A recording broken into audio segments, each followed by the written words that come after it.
get some balls.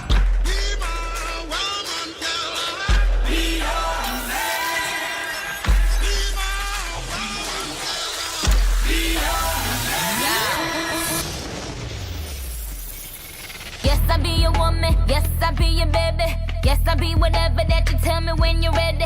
Yes, I be your girl, forever your lady. You ain't never gotta worry, I'm down for you, baby.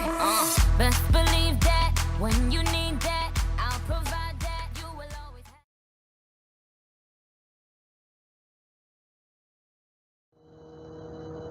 Dans cette vidéo, nous allons comprendre les swaps d'inflation zéro coupon. Mais tout d'abord, qu'est-ce qu'un swap?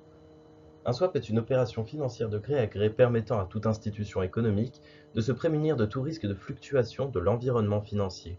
Et, grâce à une contrepartie, les demandeurs de swap peuvent stabiliser les flux échangés.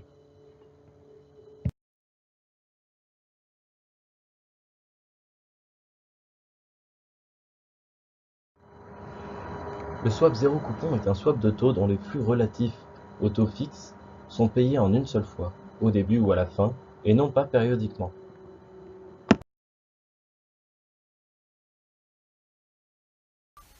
Un swap d'inflation zéro coupon est un swap sur lequel on échange un taux fixe contre un taux d'inflation.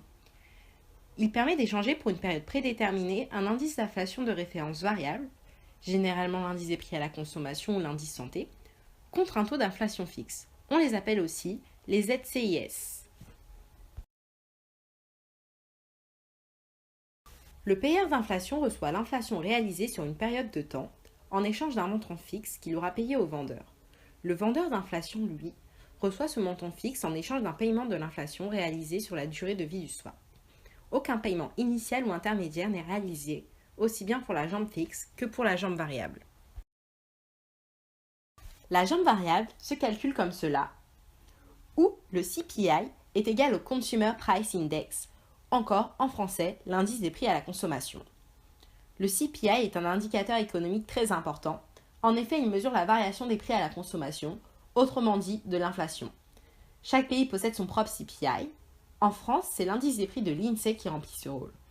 Cette mesure est réalisée à partir d'un panier fixe de biens et services représentatif des achats des consommateurs. Chaque mois, on relève les prix des éléments constituant ce panier et on compare par rapport au mois précédent pour avoir une évolution en pourcentage.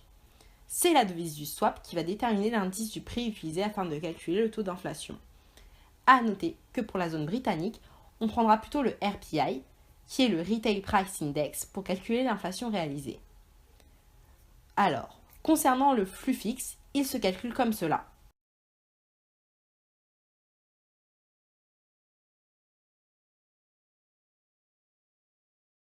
L'idée du ZCIS est simple. On achète souvent l'inflation cumulée sur une période de temps à un certain prix. Cependant, au moment du trade, l'inflation actuelle n'est pas encore connue. En effet, l'indice d'inflation pour un mois donné est seulement connu au milieu du mois suivant.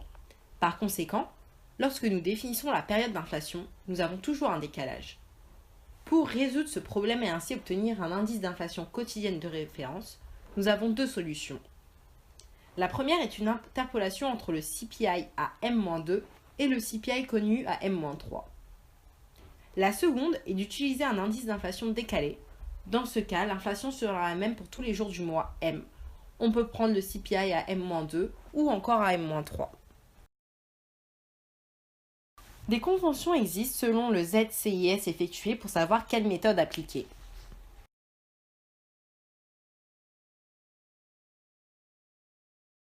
Prenons l'exemple d'un ZCIS à maturité 10 ans sur l'indice d'inflation UK RPI, tradé le 21 décembre 2016.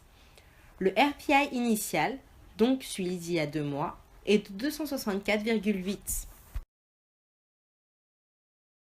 L'inflation attendue dans 10 ans, comme nous la voyons ici, est de 3,54%.